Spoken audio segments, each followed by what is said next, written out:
Now, into the ticket office of Disneyland. Oh boy, let's do this. Don't think the CIA is going to be trying to hack your second-gen iPod. I didn't think so. There might have been a lot of illegal music on there. I wouldn't doubt it. But, I mean... You were supposed to bring death to the flagships, not join them. That's a pill with two screens and it's open and you gotta swallow it. iTunes is a constant source of embarrassment. Behind-the-scenes camera crap. Here, tell us about courage, Phil. Tell us about courage. I am Nadella. I can't do it anymore without laughing. I was going to do the whole thing.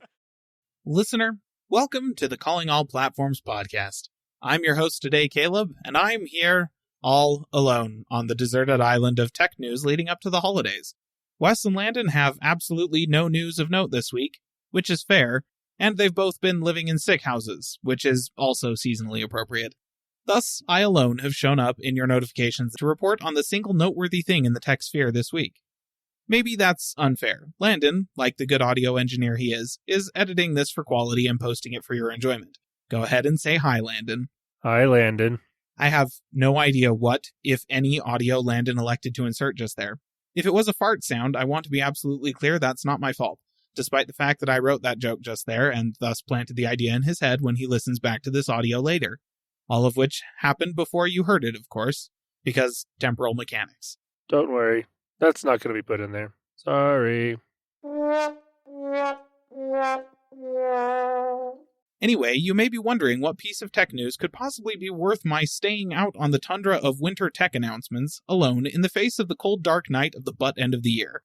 Was it about how Elon Musk has started arbitrarily banning every reporter who reports on the things that he says from Twitter, fueling yet another massive exodus from the platform? Or perhaps is it how Apple is evidently rumored to be preparing iOS for sideloaded third-party app stores with the launch of iOS 17? Absolutely not. It's that AMD launched their new RDNA 3 graphics cards this past week, and, as promised, I'm here to tell you whether or not they make the RTX 4080 look like an overpriced sheet of glass. Which, I mean, it's not like the 4080 needed any help from me on that. The long and short of it is that AMD has produced promising competitors in the space, handily disproving NVIDIA's supposition that Moore's Law is dead and large generational leaps in performance are only possible at great expense in both power budget and literal budget. But as with anything, the new cards are not without flaws.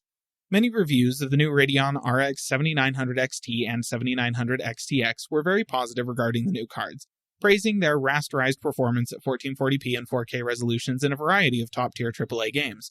In the majority of titles, the 7900 XTX handily outperformed the RTX 4080 despite costing significantly less and requiring much less power, while the 7900 XT performed an average of 10 to 15% less, trading blows quite handily with the price-competitive, at least for the moment, RTX 3090.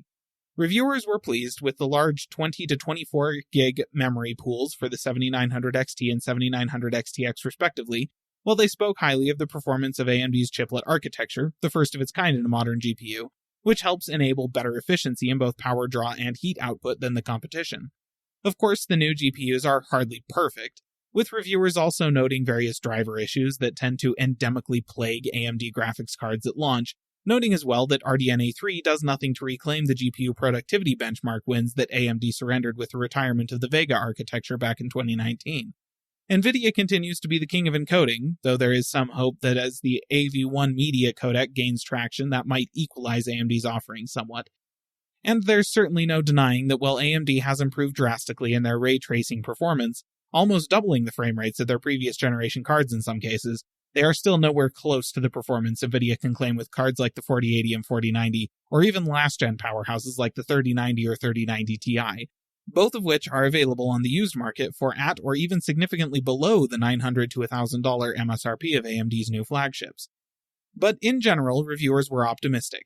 There's a hope that much as they did with their 6000 series RDNA 2 GPUs, AMD will be able to continue to add performance to these new cards over time through consistent driver optimization.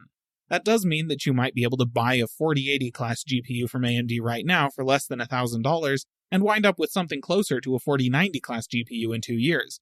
But of course, that's a hope, and you shouldn't buy a product based on the promises of future performance. Though, honestly, given NVIDIA's whole deal right now, maybe you should.